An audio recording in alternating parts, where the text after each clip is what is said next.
Hello friends, welcome to MRK mechanical. यहाँ पे हम इम्पोर्टेंट टेस्ट देखने वाले हैं जो ऑनलाइन टेस्ट होगा आपका मैकेनिकल इंजीनियरिंग एग्ज़ाम के लिए। और बहुत ही ज़्यादा इंपॉर्टेंट टेस्ट है हिंदी प्लस इंग्लिश एग्ज़ाम के लिए। तो ये मेरा 5 टेस्ट है, 5th वीडियो है, ये टेस्ट नंबर 5 है। ठीक है, ये आपका यूज़फुल रहेगा ईएससी, इसरो, एसएसजेई, स्टेट जेई या पीएसयू एग्ज़ाम के लिए। ठीक है, तो देखिए यहाँ पे आपको कमेंट बॉक्स में आंसर करना है। मैं एक क्वेश्चन के लिए यहाँ पे आपको टाइमर लगा दूंगा, वो होगा टाइमर 10 सेकंड का, 10 सेकंड का टाइमर होगा। तो आपको साथ ही साथ आंसर देना है। ठीक है, आपको देखना है कि कितने आप क्वेश्चन कर पाते हैं। ठीक है, तो चलिए यहाँ शुरू करते हैं। तो स्टार्ट करने से पहले मैं आपको बताना चाहता हूँ कि जिन लोगों ने मेरा चैनल सब्सक्राइब नहीं किया है वो सब्सक्राइब कर लें। जो भी डिप्लोमा मैकेनिकल स्टूडेंट है जो एनसीएल की तैयारी कर रहे हैं बेसिकली, तो मैं एनसीएल की वीडियो बना दिए हैं, मतलब 5 वीडियो बना दिए हैं, वहाँ से देख लेना। वहाँ पे इंपॉर्टेंट क्वेश्चन मैंने आपको करा दिए हैं और मैं लाता जा रहा हूँ। तो चलिए यहाँ पे शुरू करते हैं। इसको टेस्ट को ध्यान से देना है टेस्ट। ठीक है, तो यहाँ पे क्वेश्चन नंबर फर्स्ट देखिए। No go ring gauge will have diameter based on diameter of the component. No go ring gauge जो व्यास रखता है वह कंपोनेंट के व्यास पर आधारित होता है। तो देखिए यहाँ पे आपको मैं यहाँ पे क्वेश्चन पढ़ रहा हूँ आपका। ठीक है, और आपको कुछ आंसर आपको खुद पढ़ने हैं, तभी आंसर देना है कि आज में से आंसर कौन सा होगा। मैं टाइमर यहाँ पे लगा देता हूँ। ठीक है,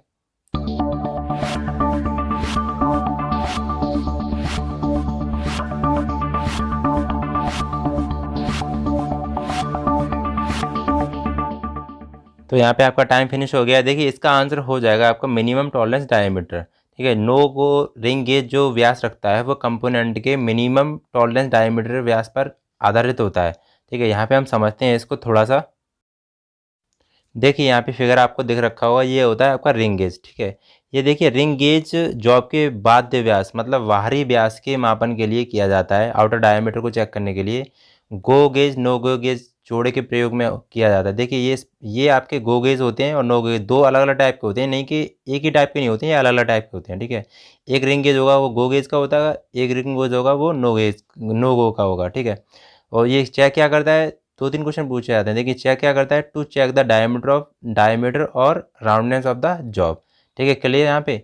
तो ये किस क्वेश्चन क्लियर हुआ। ठीक है, वीडियो को लाइक ज़रूर करना है आपको और चैनल को सब्सक्राइब भी कर लेना साथ में। ठीक है, चलिए नेक्स्ट क्वेश्चन देखते हैं। तो क्वेश्चन नंबर 2 देखिए। Loudness of noise is measure is, ध्वनि की तीव्रता मापी जाती है। ठीक है, आपको इसका आंसर बताना है।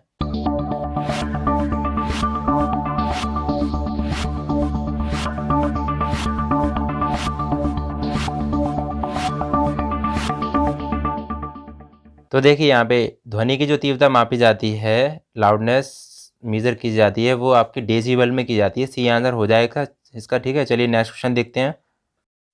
क्वेश्चन नंबर 3 देखिए। अपसेटिंग प्रक्रिया के किसके संबंध रखता है, अपसेटिंग जो प्रोसेस होता है वो किससे रिलेटेड होता है, आपको बताना है।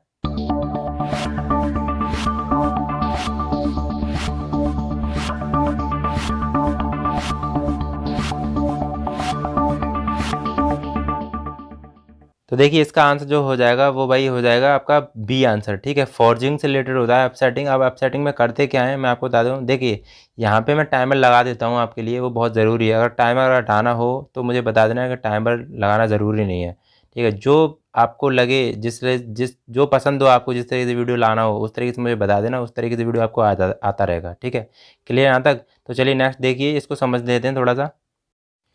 तो देखिए अपसेटिंग में, देखिए अपसेटिंग प्रक्रिया फॉर्जिंग से रिलेटेड है। ठीक है, अपसेटिंग प्रक्रिया में यह एक फॉर्मिंग प्रक्रिया है। इस प्रक्रिया में कार्यखंड के लंबवत, मतलब ये देखो मैं बता रहा हूँ, ये अपसेटिंग में होता है, करते क्या है कि जो वर्क पीसेस होता है उसके क्रॉस सेक्शनल एरिया को हम बढ़ाते हैं। ठीक है, फर्स्ट पार्ट को देखिए आप कैसा है, प्लास्टिक का जो डिफॉर्मेशन हो रहा है वो कैसा है। ठीक है, कुछ भी डिफॉर्मेशन नहीं है। सेकेंड पार्ट में देखिए हम ऊपर से जब हम दबाएंगे इसको, या हथौड़ा या हैमर, एक हैमर मारेंगे इसमें, तो ये क्या हुआ, उभड़ा हुआ भाग बन जाएगा। ठीक है, जिसमें डिफॉर्मेशन हो जाएगी, तो जो क्रॉस सेक्शन एरिया हो जाएगा वो बढ़ जाएगा। ठीक है, लास्ट में जो प्रोडक्ट देखते हैं आप, प्रोडक्ट उत्पाद जो प्रोडक्शन हो रहा है वो उस तरीके से हो रहा है। ठीक है, तो चलिए यहाँ पे क्लियर हो गया। ठीक है, अपसेटिंग बोलते हैं इसको और ये फॉर्जिंग से रिलेटेड है। तो चलिए नेक्स्ट क्वेश्चन देखते हैं आप। क्वेश्चन नंबर 4 देखिए। The ideal cycle is also known as, आदर्श चक्र को भी कहा जाता है। तो इसका आंसर आपको बताना है इसमें से कौन सा होगा।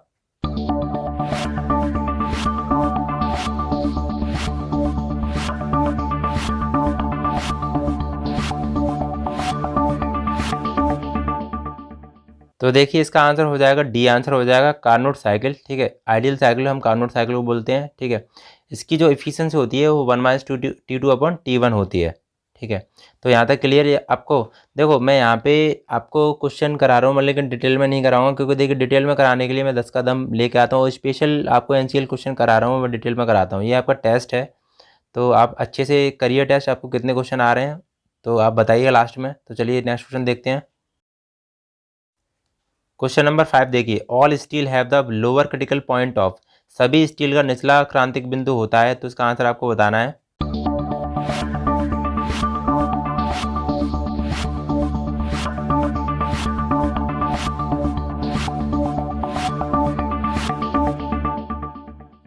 तो देखिए इसका आंसर हो जाएगा भाई ए, आंसर हो जाएगा 723 डिग्री सेल्सियस। ठीक है, सभी all steel have the lower critical point, steel के लिए लोअर क्रिटिकल पॉइंट आपका रखा जाता है वो 723 डिग्री सेल्सियस होता है। ठीक है, प्लीज़ आंसर देते रहना कमेंट बॉक्स में, जिससे मुझे लगेगा कि आप आंसर दे रहे हैं। ठीक है, और आंसर दोगे तो उतना ही आपको नॉलेज बढ़ेगा कि आपके सही आंसर जा रहे हैं या गलत आंसर जा रहे हैं। ठीक है, लास्ट में बता देना कि कितने आप क्वेश्चन कर पा रहे हैं। तो चलिए नेक्स्ट देखिए, क्वेश्चन नंबर 6 देखिए, in a 4 stroke engine the cam shaft rotates at the crank shaft speed, 4 stroke engine में क्रैंक शाफ्ट की गति से कैम शाफ्ट घूर्णन करता है। इसका आंसर आपको बताना है भाई।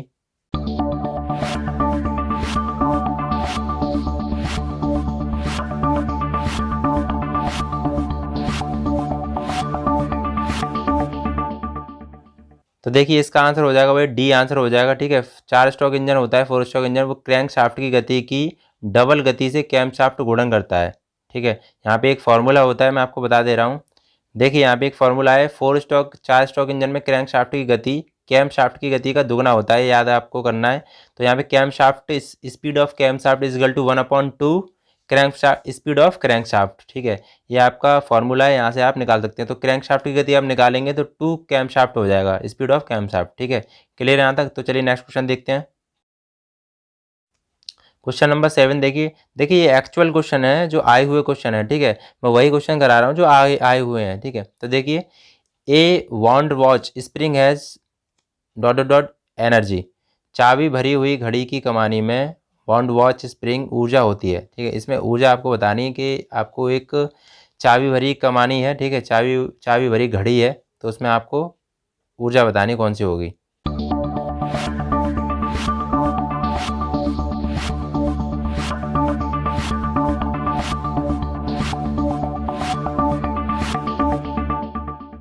तो देखिए इसका आंसर हो जाएगा भाई सी, आंसर हो जाएगा पोटेंशियल एनर्जी होती है स्थिति ऊर्जा। ठीक है, हम देखो घड़ी की बात आ रही है, जैसे घड़ी में हम अगर चाबी भर देते हैं तो उसमें एक स्प्रिंग होती है। ठीक है, उसमें ऊर्जा एक कलेक्ट ऊर्जा हो जाती है, उसको पोटेंशियल एनर्जी बोलेंगे।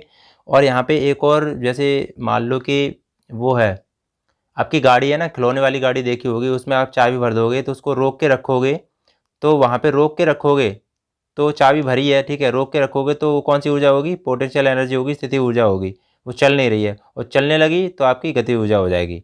ठीक है, यहाँ तक क्लियर। तो चलिए नेक्स्ट क्वेश्चन देखते हैं। क्वेश्चन नंबर 8 देखिए, in sand moulding the top flask is known as, बालू सचकन सैंड मोल्डिंग प्रक्रिया में ऊपरी फ्लास्क को क्या कहा जाता है। देखिए हम मोल्डिंग करते हैं, आपको मोल्डिंग तो पता है, मैं बता चुका हूँ बहुत बार। तो मोल्डिंग करते हैं, ठीक है, वो पिघले हुए मेटल को हम पिघलाकर कुछ भी प्रोडक्ट बनाते हैं। ठीक है, तो उसमें मोल्डिंग कहना होता है। तो उसमें आपको फ्लास्क एक मोल्ड होता है, उसको ऊपरी 3 पार्ट होते हैं उसके, तो ऊपरी पार्ट को क्या कहा जाता है, बॉटम पार्ट को क्या कहा जाता है, बीच वाले पार्ट को क्या कहा जाता है। ये बहुत ज़्यादा क्वेश्चन पूछे जाते हैं, मैक्सिमम क्वेश्चन ये आपका सेल में, एनटीपीसी में, सब में, पीएसयू में सबसे ज़्यादा पूछे जाते हैं, तो ये याद रखना। देखिए अपर पार्ट को हम बोलेंगे, ऊपरी पार्ट को इसमें पूछा है तो ऊपर पार्ट को हम कोप बोलेंगे, सबसे नीचे वाले पार्ट को बोलेंगे ड्रैग, और बीच वाले पार्ट को हम बोलेंगे चीक। ठीक है, तो इसका जो आंसर हो जाएगा वो हो जाएगा भाई ए, आंसर कोप। ठीक है, तो चलिए नेक्स्ट देखते हैं। तो क्वेश्चन नंबर 9 देखिए, which one of the following is an advantage of forging, इनमें से कौन फॉर्जिंग से होने वाला लाभ है। ठीक है, इसका आंसर आपको बताना है, कमेंट बॉक्स में आंसर देते जाइए। ठीक है,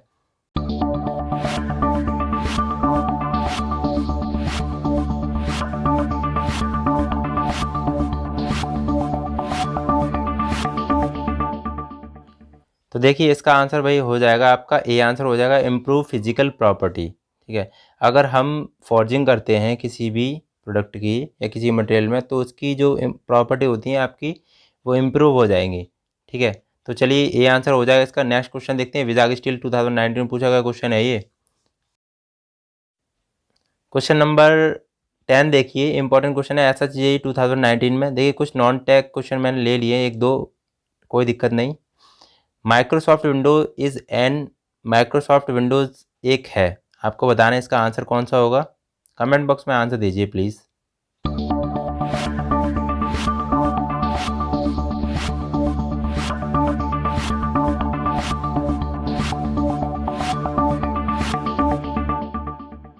तो देखिए इसका आंसर भाई हो जाएगा सी आंसर हो जाएगा।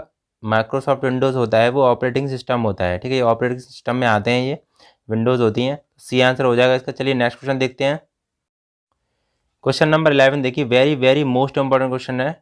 सीनियर सेक्शन इंजीनियर 2018 में पूछा गया क्वेश्चन है, और ये बहुत बार क्वेश्चन आपके PSU में भी पूछा जाता है, SSC JEE में भी आ चुका है ये क्वेश्चन बहुत बार। ठीक है, तो देखिए यहाँ पे क्या है, choose the statement which is correct. ठीक है, इसका आंसर आपको बताना है भाई कौन सा इसका आंसर हो जाएगा।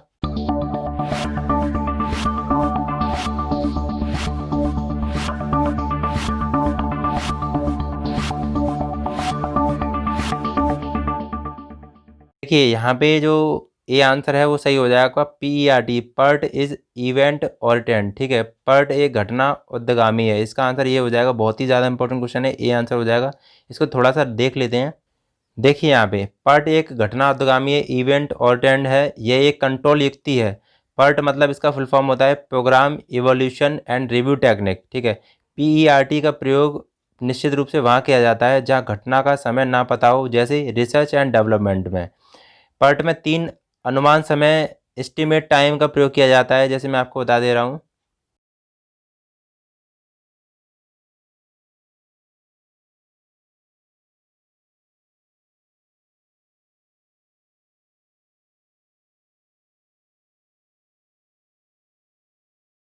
देखिए सब 3 एस्टिमेट टाइम कौन से, ऑप्टिमिस्ट टाइम है आपका आशावादी समय, मोस्ट लाइकली टाइम है ज़्यादा संभावित समय, और पेसिमिस्टिक टाइम है TP निराशावादी समय। तो अपेक्षित समय आपका एक्सपेक्टेड टाइम जो निकलता है वो आपका बीटा डिस्ट्रीब्यूशन से जाना जाता है। तो अपेक्षित टाइम का जो फॉर्मूला है, इंपॉर्टेंट फॉर्मूला है भाई, ये होता है TE = T0 + 4TM + TP/6। ये आपका न्यूमेरिकल में बहुत काम आता है। ठीक है, तो चलिए यहाँ पे क्लियर हुआ। तो चलिए नेक्स्ट क्वेश्चन देखते हैं भाई। तो देखिए क्वेश्चन नंबर 12 देखिए, ए पेल्टन व्हील इज, आपको पेल्टन व्हील बताना है, HPCL 2019 में है, आपको पेल्टन व्हील बताना है। टाइम लगा देता हूँ मैं।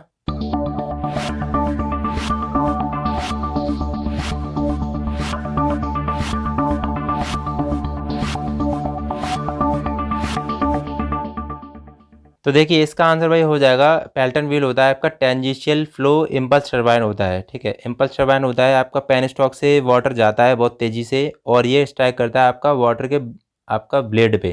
ठीक है, वेंस होती हैं उस पर स्ट्राइक करता है, तो टेंजेंशियल करता है, ये टेंजेंट करता है। तो ये हो गया टेंजेंशियल फ्लो इम्पल्स टरबाइन। ठीक है, तो चलिए नेक्स्ट क्वेश्चन देखते हैं।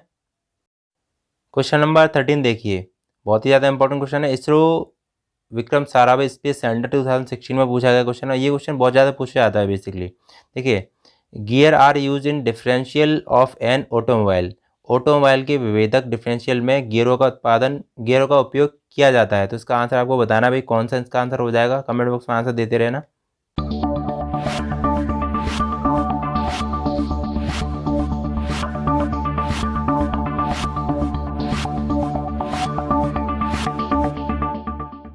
देखिए इसका आंसर भाई हो जाएगा सी आंसर हो जाएगा, स्ट्रेट बेवल गियर। तो बेवल गियर आपके यूज़ किया जाते हैं यहाँ पे।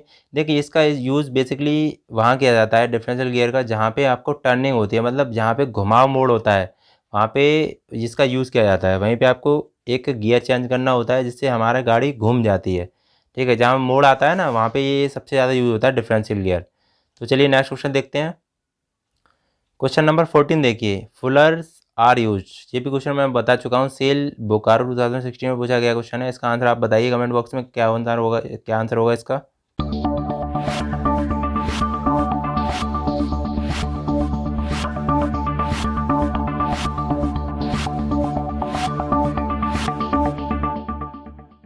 तो देखिए फिलर का जो यूज़ किया जाता है भाई for necking down a piece of work, ठीक है, कार्यखंड के मध्य कृशन में। बी आंसर इसका हो जाएगा, ठीक है, ये भी मैं करा चुका हूँ, तो इसको थोड़ा सा समझ लीजिए क्योंकि समझ में आ जाए आपको। देखिए यहाँ पे फिगर आपको दिख रहा है ना, एक अपर फ्लर है एक बॉटम फ्लर है। दोनों फ्लर का आपको एक लगा दिया जाता है किसी भी कारखंड में या जॉब पे, उसके बाद इसको ऊपर से हैमरिंग किया जाता है। तो उससे क्या होता है आपका वर्क पीस कट जाता है, ठीक है, इस तरीके का होता है। तो चलिए यहाँ फ्लर समझ में आ गया। फ्लर का आपको नेकिंग डाउन करते हैं किसी भी मतलब जॉब को, ठीक है। तो यहाँ पे देखिए नेक्स्ट प्रोसेस देखिए, यहाँ पे एक और इम्पोर्टेंट पूछा जाता है, ये है स्वेज। स्वेज आपको दिख रहा है कितनी कैसी शेप होती है, एक बॉटम स्वेज होता है आपका, एक अपर स्वेज होता है। बॉटम स्वेज और टॉप स्वेज दिख रहा है। तो जैसे हमें कोई भी राउंड शेप बनानी है या मतलब रेक्टेंगुलर शेप बनानी है, तो किसी मटेरियल को गर्म करके इसके अंदर फंसा के ऊपर से हैमरिंग करेंगे तो राउंड शेप बन जाएगा, ठीक है। ये स्वेज अलग अलग टाइप के होते हैं, ट्रायंगल शेप में भी हो सकता है या मतलब राउंड शेप में होता है या रेक्टेंगल शेप में भी होता है, तो ये स्वेज बोलते हैं इसको। क्लियर है यहाँ तक? तो चलिए नेक्स्ट देखते हैं क्वेश्चन। क्वेश्चन नंबर 15 देखिए, M S word in example of. M S word आपको बताना है कि किसका एग्जाम्पल है भाई, तो आंसर बताइए इसका क्या होगा। आंसर प्लीज़ मतलब दे दिया करो कि कमेंट बॉक्स में क्या आंसर इसका होगा।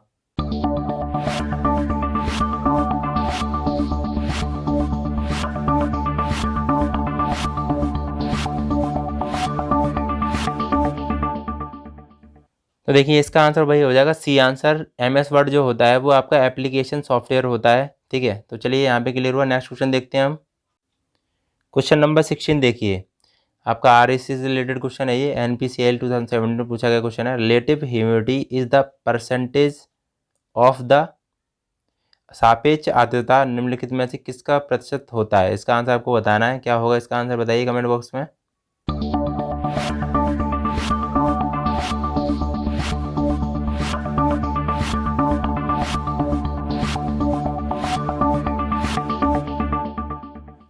देखिए भाई इसका आंसर हो जाएगा C answer, amount of humidity actually present to the absolute humidity, ठीक है, सी आंसर हो जाएगा। तो चलिए नेक्स्ट क्वेश्चन देखिए।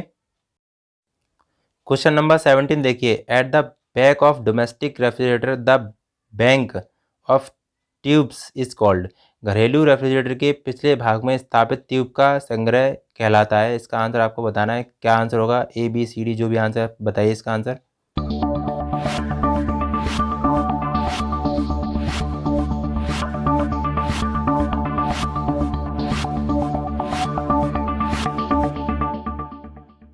तो देखिए इसका आंसर वही हो जाएगा, बी आंसर हो जाएगा कंडेंसर ट्यूब, ठीक है। आपको फ्रिज देखा होगा, रेफ्रिजरेटर उसको ही फ्रिज बोलते हैं, उसके पीछे आपका एक कंडेंसर लगा होता है, उसके ही अंदर से आपको ट्यूब्स निकलती हैं, ठीक है। तो वो ट्यूब्स निकलती हैं तो उसको ही वो कनेक्टेड होती हैं आपकी कंडेंसर ट्यूब, ठीक है। तो चलिए नेक्स्ट क्वेश्चन देखते हैं। क्वेश्चन नंबर 18 देखिए, an isentropic process is always. Isentropic आपको बताना है कि इसमें से कौन सा आंसर होगा भाई।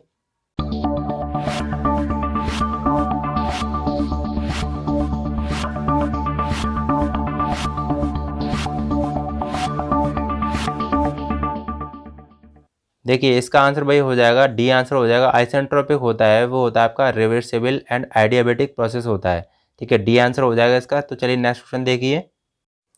क्वेश्चन नंबर 19 देखिए, compression ratio of diesel engine normally have the range of. Compression ratio of diesel engine के लिए बताना है कि कौन सा आंसर होगा इसमें से बताइए।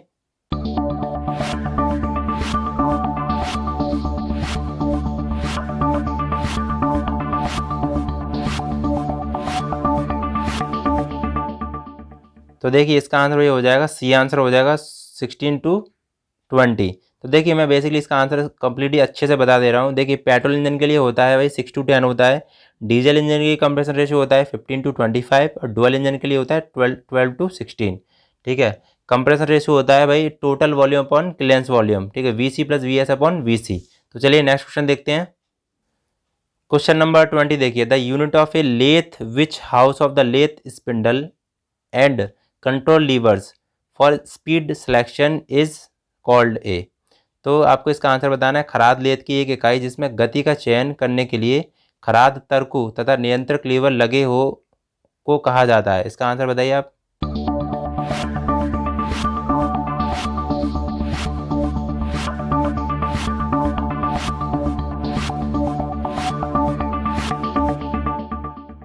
तो देखिए भाई, इसका आंसर हो जाएगा ए, हो जाएगा हेड स्टॉक, ठीक है, जिसमें हम किसी भी जॉब को फिट करते हैं, लगाते हैं, फिर उसके बाद मशीनिंग करते हैं, ठीक है। तो यहाँ पे आपको फिगर दिख रहा होगा, ये होता है आपका हेड स्टॉक, 4 जॉ चक है ये। तो यहाँ पे क्लियर हुआ। अब देखिए, मैं आपको लास्ट में एक क्वेश्चन पूछ रहा हूँ, उसका आंसर आपको बताना है, ठीक है। ये आपका क्वेश्चन है, क्वेश्चन ऑफ द डे, इसका आंसर बताना है। 1 टन रेफ्रिजरेशन इज, तो 1 टन रेफ्रिजरेशन आपको बताना है, इसमें जो भी आंसर है आपको वैल्यू लिखना है, ठीक है। 3.518 किलोवाट या जो भी है, इसका आंसर आपको बताना है, एक वैल्यू लिख के बताना, ठीक है। 1 टन रेफ्रिजरेटर ये होता है, ऐसे करके बताना, तो पता चलेगा मुझे इसमें से आंसर किसका सही जा रहा है। मैक्सिमम आंसर देने की कोशिश करना, बहुत ही ज़्यादा पूछे जाने वाला क्वेश्चन है ये। और भाई देखो, वीडियो को लाइक ज़रूर कर देना, लास्ट में टेस्ट अच्छा लग रहा हो तो लाइक करिए।